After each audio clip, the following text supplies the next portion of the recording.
27 আমি বলেছিলেম বলে গুরুমশাই আমার পরে উঠল রাগে জ্বলে।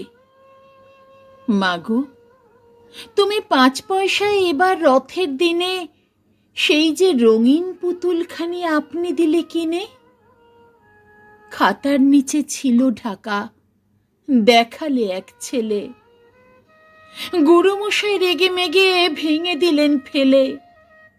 বললেন, তোর দিন রাত্রির কেবল যত খেলা, একটুও তোর মন বসে না পড়াশুনোর বেলা।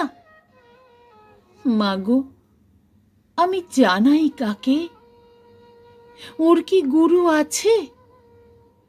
আমি যদি নালিশ করি একখানি তার কাছে, কোনো রকম খেলার পুতুল নেই কি মা ওর ঘরে?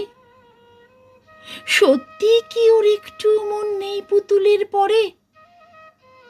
সকাল সাঁঝে তাদের নিয়ে করতে গিয়ে খেলা, কোনো পড়ায় করেননি কি কোনো রকম হেলা? ওর যদি সেই পুতুল নিয়ে ভাঙেন কেহ রাগে, বল দেখি মা, ওর মনে তা কেমন তর লাগে?